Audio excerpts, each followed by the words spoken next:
Olá, está começando o Religar e Conhecimento e Religião.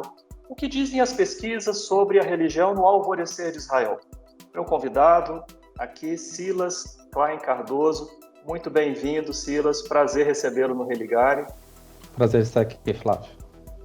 E você quer acompanhar o Religar a qualquer tempo e de qualquer lugar? Procure pelo Religar no nosso canal no YouTube. E se você preferir as plataformas de podcast, procure também pelo nosso programa. Nós estamos no Spotify ou nas plataformas que você preferir.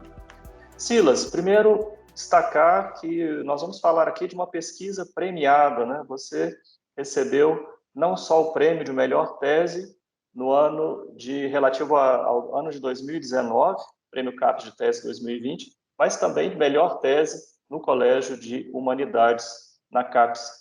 Qual é o caminho para uma pesquisa premiada? Eu acho que a tentativa foi de analisar as fontes com o maior rigor possível dentro de um quadro conceitual e se deixar levar pelas perguntas, né, pelas questões que vão surgindo, que vão desencadeando novas e tentar responder a essas também. Como é que surgiu o seu interesse pela história da religião em Israel?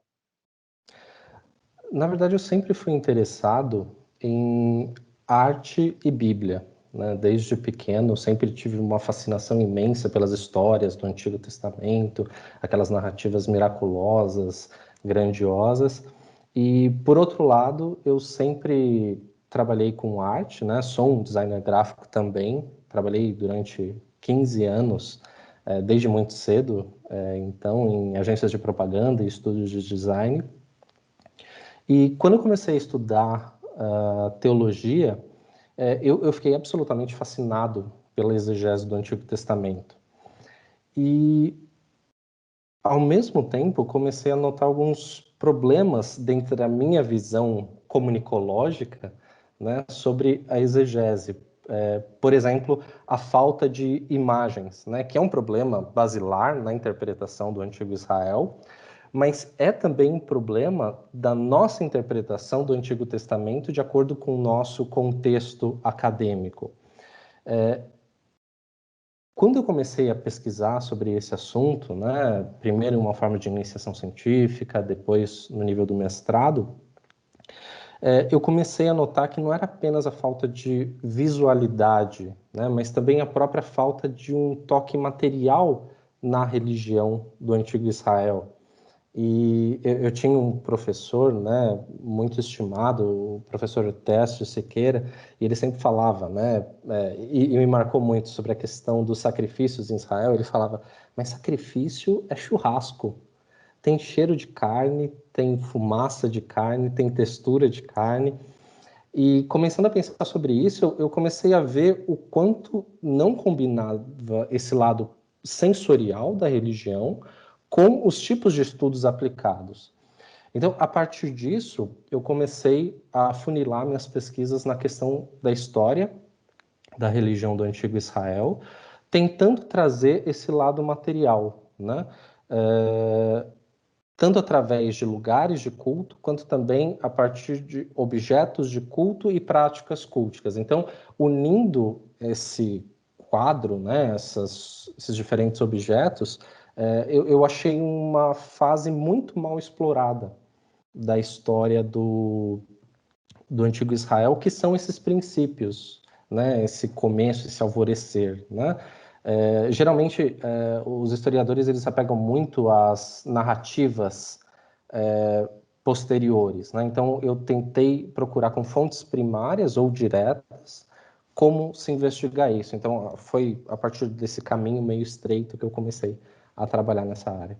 Quando você fala, né, dessa religião no alvorecer de Israel, né, qual que é exatamente o tempo? Né, nós estamos falando de que período? Né, qual que é a sua perspectiva aí, digamos, espaço-temporal, né, na sua investigação? Sim, há teorias divergentes sobre quando esse antigo Israel, que nós devemos colocar entre aspas, quando ele teria começado. A primeira referência epigráfica que nós temos é uma estela no Antigo Egito de 1207, a estela do faraó Merneptah. A partir desse momento, a gente sabe que existia algo nomeado como Israel naquela região. E algo que é muito interessante é que essa própria estela, ela diz da destruição desse Israel. Então, é um problema, porque a primeira menção fala que já não existe nenhum vestígio dessa coisa que nós pesquisamos depois. E algo que eu achei particularmente interessante é que, apesar de diversas teorias sobre a origem de Israel, há um certo momento que ali no começo do período do Ferro II, né, depois da destruição total do período do Bronze, né, ali 1300, 1200 antes da Era Comum, pequenas tribos ou pequenos vilarejos começam a se aglutinar novamente, né, depois de muitos terremotos, depois de muitas guerras, depois de invasões, fomes, etc. E na região entre Jerusalém e Siquém, num pequeno platô, que é o platô que a Bíblia nomeia com o nome da tribo de Benjamim, né, um dos filhos de Jacó, é um lugar onde tem mais movimento nessa época, ali provavelmente 1150, antes da Era Comum, meados desse período, né? Esse movimento, a construção de vilas em série, né, ele começa a mostrar uma certa complexidade sociodemográfica, né? E isso combina de uma forma muito curiosa, e não é sempre que os textos bíblicos batem com o registro arqueológico, né, como as pessoas estão acostumadas a saber, com o período que é descrito como o período do rei Saul, né, que teria formado uma primeira organização, né? Então, quando eu me refiro às origens do antigo Israel, estou me referindo a esse pequeno povoado, né, ali do platô de Benjamim, e é uma série de vestígios materiais que eles deixam, né, principalmente como fortes, vilarejos e cidades com uma certa similaridade arquitetônica, né, o que supõe-se seja um planejamento arquitetônico estatal, né, não estatal, mas pelo menos supra-vilarejo, né, se a E gente pode chamar assim. quando, para fazer essa pesquisa, tem aí arqueologia, tem história, é um trabalho, você diria, interdisciplinar? Eu Sim, li você falar em antidisciplinaridade na sua tese. exato. Exato. É um termo que foi bastante discutido na defesa. É, uma questão que eu me peguei pensando quando eu escrevi a tese é como enquadrar essa pesquisa, né? Nós sabemos que ciências da religião, ela é ou elas são, né? Aí já é um problema em si, mas ela depende muito da interdisciplinaridade ou pelo menos da interface entre diferentes disciplinas. Mas um problema que eu tive foi que eu precisava, eu tinha um escopo de tempo, né, um escopo geográfico muito limitado. E eu tinha diferentes fontes para analisar. Eu tinha algumas fontes epigráficas, então precisava de paleografia, precisava da iconografia para analisar fontes visuais, precisava da arqueologia para analisar os vestígios, e também precisava da exegese do Antigo Testamento, né, dos estudos bíblicos, para analisar os textos. E essa dificuldade de enquadrar minha pesquisa em qualquer um deles, até mesmo na própria área, né, que geralmente privilegia um pouco textos, né, dentro da sua Sim. expressão geral, foi difícil de mapear. Eu encontrei nesse conceito de antidisciplinaridade uma forma de unir através do objeto.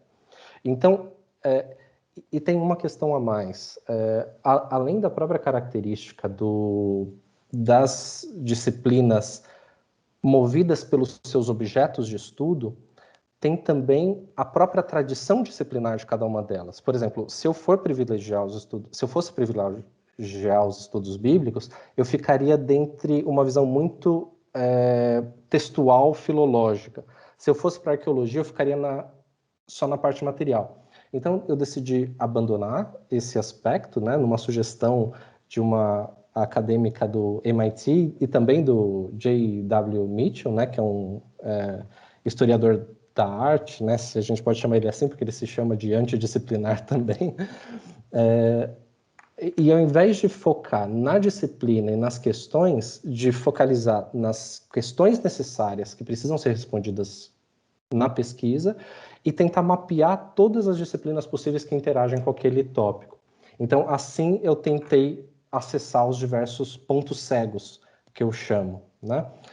E também tem outro aspecto que há uma certa ideologia, né, ou não uma ideologia, essa própria tradição disciplinar, ela às vezes faz com que nós deixemos algumas questões simplesmente de lado. E isso na minha área primária, né, que é estudos bíblicos, acontece muito, né? Por exemplo, essa questão da materialidade que eu citei, ela não seria acessível, né? Geralmente se busca mais o âmbito da crença, da visão de mundo, né? Então, assim, foi uma forma também de sanar esse problema traditivo dentro da disciplina.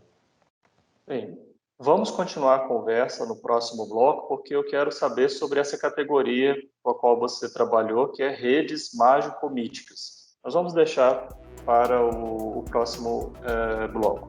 No Religare de hoje eu converso com Silas Klein Cardoso e nós estamos falando sobre a religião no alvorecer de Israel. Nós vamos fazer um rápido intervalo e voltamos já.